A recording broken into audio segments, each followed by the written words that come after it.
Now let's go back to the crux of the whole one-world government plot and the maneuvering necessary to create another League of Nations to house such a government. As I have already stated, the conspirators knew that only another world war was vital for the success of their plot. It would have to be such a horrifying world war that the peoples of the world would cry out for the creation of some kind of a world organization that could assure everlasting peace. But how could such a war be brought about? All the European nations were at peace. None had any quarrels with their neighboring nations, and certainly their tools in Moscow wouldn't dare to start a war. Even Stalin realized that it would mean the overthrow of his regime unless so-called patriotism would weld the Russian people behind him. But the conspirators had to have a war. They had to find or create some kind of an incident to launch it. And they found it in a little inconspicuous and repulsive little man who called himself Adolf Hitler. Hitler, an impecunious Austrian house painter, had been a corporal in the German army. He made the defeat of Germany into a personal grievance. He began to rabble-rouse about it in the Munich, Germany area. He began to spout about restoring the greatness of the German Empire and the might of the German soldiery. He advocated the restoration of the old German military to be used to conquer the whole world. Strangely enough, Hitler, the little clown that he was, could deliver a rabble-rousing speech, and he did have a certain kind of magnetism. But the new authorities in Germany didn't want any more wars, and they promptly threw the obnoxious Austrian house painter into a prison cell. Aha! Here was the man, decided the conspirators, who, properly directed and financed, could be the key to another world war. So while he was in prison, they had Rudolf Hess and Goering write a book which they titled Mein Kampf and attributed the authorship to Hitler, exactly as Litvinov wrote Mission to Moscow and attributed the authorship to Joseph Davies, then our ambassador to Russia and a stooge of the CFR. In Mein Kampf, Hitler, the pseudo-author, outlined his grievances and how he would restore the German people to their former greatness. The conspirators then arranged for a wide circulation of the book among the German people in order to arouse a fanatical following for him. On his release from prison, also arranged by the conspirators, they began to groom him and finance him to travel to other parts of Germany to deliver his rabble-rousing speeches. Soon he gathered a growing following among other veterans of the war, and that soon spread to the masses, who began to see in him a savior for their beloved Germany. Then came his leadership of what he called his Brown Shirt Army and the March on Berlin. That required a great deal of financing, but the Rothschilds, the Warburgs, and others of the conspirators provided all the money he needed. Gradually, Hitler became the idol of the German people, and then they overthrew the von Hindenburg government, and Hitler became the new Führer. But that still was no reason for a war. The rest of the world watched Hitler's rise, but saw no reason to interfere in what was distinctly a domestic condition within Germany. Certainly none of the other nations felt it was a reason for another war against Germany, and the German people were not yet incited into enough of a frenzy to commit any acts against any neighboring nation, not even against France, that would lead to a war. The conspirators realized they would have to create such a frenzy that would cause the German people to throw caution to the winds and at the same time horrify the whole world. And incidentally, Mein Kampf was actually a follow-up of Karl Marx's book, A World Without Jews. The conspirators suddenly remembered how the Schiff-Rothschild gang had engineered the pogroms in Russia, which slaughtered many, many thousands of Jews and created a worldwide hatred for Russia. And they decided to use that same unconscionable trick to inflame the new Hitler-led German people into a murderous hatred of the Jews. Now it is true that the German people never had any particular affection for the Jews, ingrained hatred for them. Such a hatred would have to be manufactured, so Hitler was used to create it. He saw in it the grisly gimmick to make him the God-man of the German people. Thus, craftily inspired and coached by his financial advisors, the Warburgs, Rothschilds, and all the Illuminati masterminds, he blamed the Jews for the hated Versailles Treaty and for the financial ruination that followed the war. The rest is history. We know all about the Hitler concentration camps and the incineration of hundreds of thousands of Jews, not the 6 million, nor even the 600,000 claimed by the conspirators, but it was enough. And here let me reiterate how little the internationalist bankers, the Rothschilds, Schiffs, Lehmans, Warburgs, Baruchs, care about their racial brethren who were the victims of their nefarious schemes. In their eyes, the slaughter of the several 100,000 innocent Jews by Hitler didn't bother them at all. They considered it a necessary sacrifice to further their Illuminati one-world plot, just as the slaughter of the many millions in the wars that followed was a similar necessary sacrifice.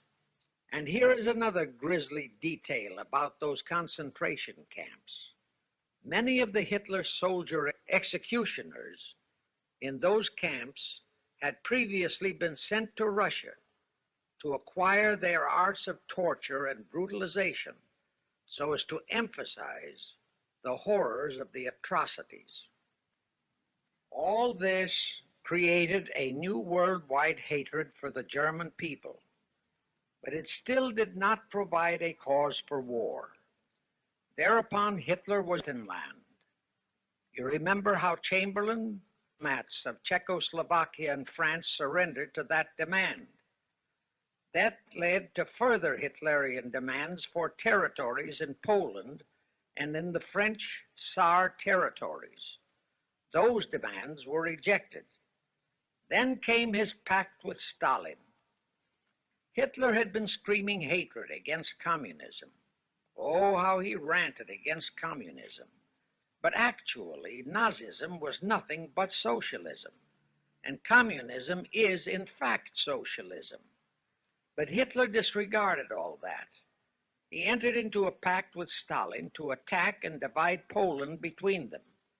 While Stalin marched into one part of Poland, for which he was never blamed, the Illuminati mastermind saw to that. Hitler launched a blitzkrieg on Poland from his side. The conspirators finally had their new world war, and what a horrible war it was. And in 1945, the conspirators finally achieved the United Nations, their new housing for their one world government. And truly amazing, all of the American people hailed this foul outfit as a holy of holies. Even after all the true facts about how the UN was created were revealed, the American people continued to worship that evil outfit. Even after Soviet spy and traitor, even after I had publicly revealed the secret agreement between Hiss and Molotov that a Russian would always be the head of the military secretariat, and by that token, the real master of the UN, most of the American people continued to believe that the UN could do no wrong. Even after Trygve, the first Secretary General of the UN, confirmed that Hiss-Molotov secret agreement in his book For the Cause of Peace, the vast majority of our people refused to lose faith in the UN. Even after the truth about the Korean War was revealed, how the Russian General Vasiliev head of that UN military secretariat, was given a leave of absence by the UN so that he could take command of the North Koreans and Red Chinese who were fighting the so-called UN police action under our own General MacArthur, who by orders of the UN was fired by the pusillanimous Truman in order to prevent his winning that war. Our people still believed in the UN. Despite our 150,000 sons who were murdered and maimed in that war, the people continued to regard the UN as a sure means for peace, even after it was revealed in 1951 that the UN, using our own American soldiers under UN command and the UN flag, in collusion with our traitorous State Department and the Pentagon, had been invading many small cities in California and Texas in order to perfect their plan for the complete takeover of our country. Most of our people brushed it off and continued their belief that the UN is a holy of holies. Do you know that the UN Charter was written by traitor Alger Hiss, Molotov, and Wyszynski?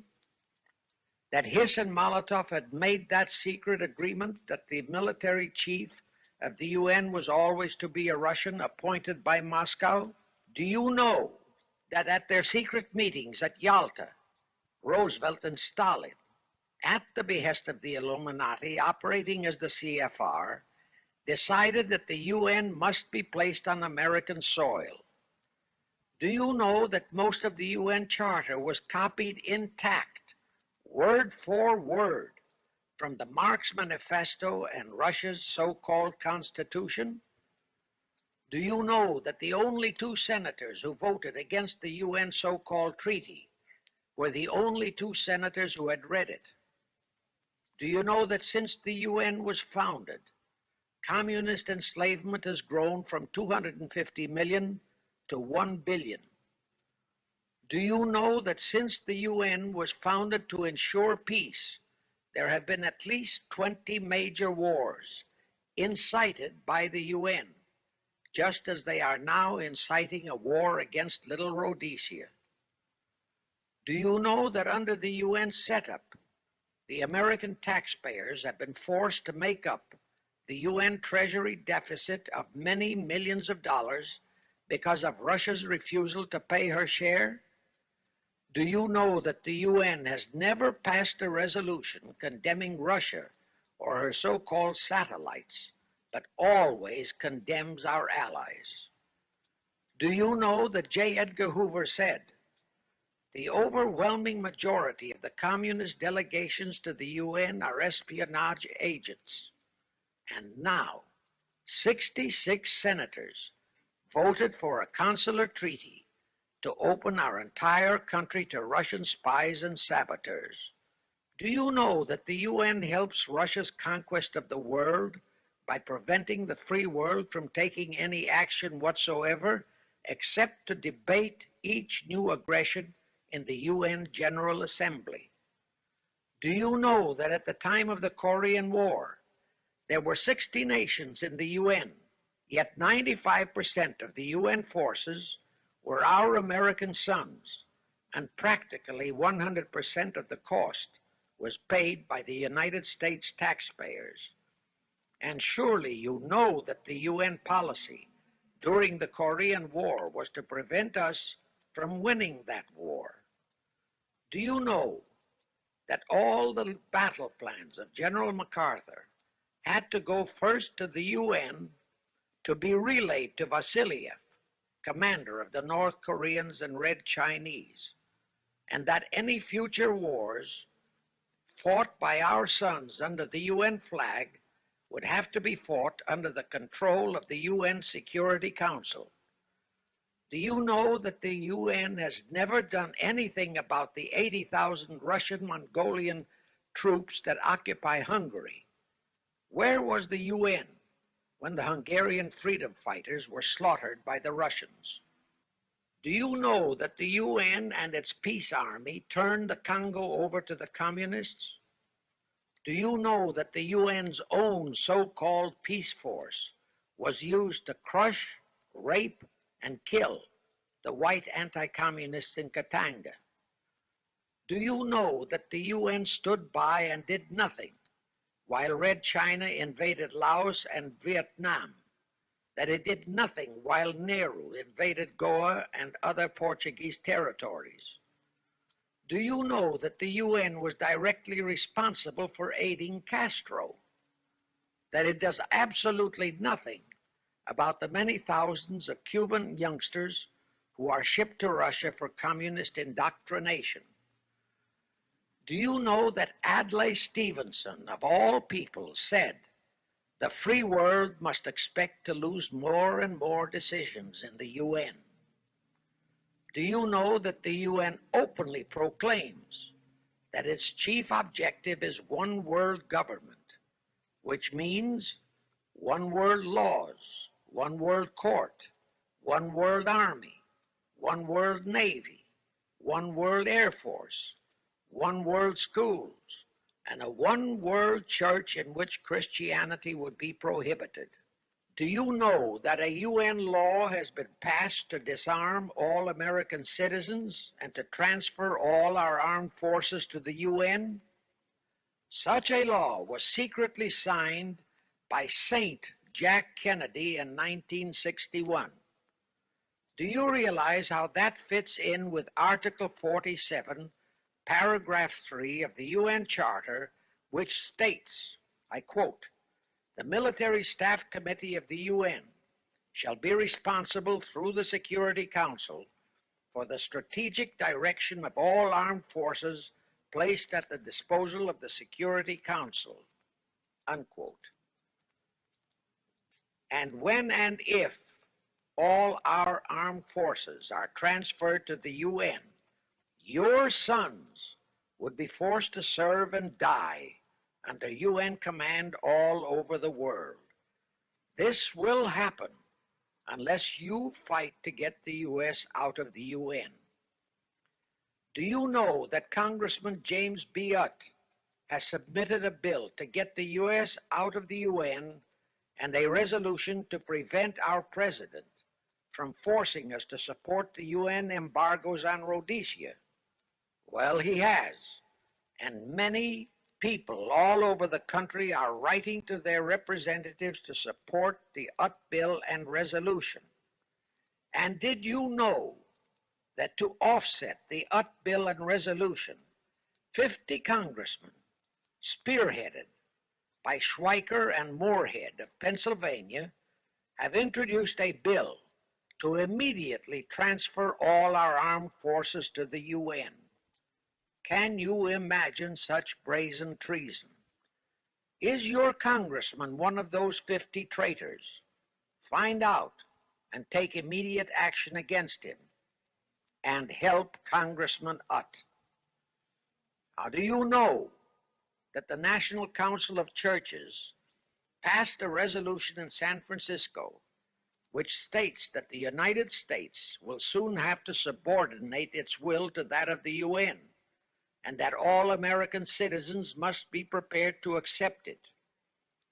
Is your church a member of the National Council of Churches? In connection with that, bear in mind that God is never mentioned in the UN Charter, and their meetings are never opened with prayer.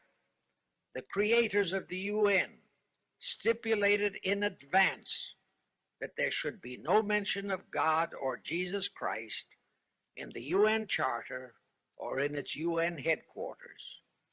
Does your pastor subscribe to that? Find out. Furthermore, do you know that the great majority of the so-called nations in the UN are anti-Christianity? That the UN is a completely godless organization by orders of its creators, the CFR Illuminati. Now, have you heard enough of the truth about the Illuminati's United Nations? Do you want to leave your sons and our precious country to the unholy mercy of the Illuminati's United Nations? If you don't, write, telegraph, or phone your representatives and senators that they must support Congressman Utt's bill to get the U.S. out of the UN and the UN out of the U.S. Do it today, now, before you forget. It is the only salvation for your sons and for our country. Now I have one more vital message to deliver. As I told you, one of the 4 specific assignments Rothschild gave Jacob Schiff was to create a movement to destroy religion in the United States, with Christianity to be the chief target. For a very obvious reason, the Anti-Defamation League wouldn't dare to attempt it, because such an attempt could create the most terrible bloodbath in the history of the world, not only for the ADL and the conspirators, but for the millions of innocent Jews. Schiff turned that job over to Rockefeller for another specific reason. The destruction of Christianity could be accomplished only by those who are entrusted to preserve it, by the pastors, the men of the cloth. As a starter, John D. Rockefeller picked up a young so-called Christian minister by the name of Dr. Harry F. Ward, Reverend Ward, if you please. At that time, he was teaching religion at the Union Theological Seminary. Rockefeller found a very willing Judas in this reverend. Thereupon, in 1907, he financed him to set up the Methodist Foundation of Social Service. And Ward's job was to teach bright young men to become so-called ministers of Christ and to place them as pastors of churches. While teaching them to become ministers, the Reverend Ward also taught them how to very subtly and craftily preach to their congregations that the entire story of Christ is a myth, to cast doubts on the divinity of Christ, to cast doubts about the Virgin Mary. In short, to cast doubts on Christianity as a whole. It was not to be a direct attack, but much of it by crafty insinuation that was to be applied in particular to the youth in the Sunday schools. Remember Lenin's statement? Give me just one generation of youth, and I'll transform the whole world. Then, in 1908, the Methodist Foundation of Social Service, which incidentally was America's first communist front organization, changed its name to the Federal Council of Churches. By 1950, the Federal Council of Churches was becoming very suspect. So in 1950, they changed the name to the National Council of Churches. Do I have to tell you more about how this National Council of Churches is deliberately destroying faith in Christianity? I don't think so. But this I will tell you. If you are a member of any congregation whose pastor and church are members of this Judas organization, your contributions are helping the Illuminati's plot to destroy religion and your faith in God and Jesus Christ. Thus you are deliberately delivering your children to be indoctrinated with disbelief in God and church, and which can easily transform them into atheists. Find out immediately if your church is a member of the National Council of Churches, and for the love of God and your children, if it is, withdraw from it at once. However, let me warn you, that same destroy religion process has been infiltrated into other denominations.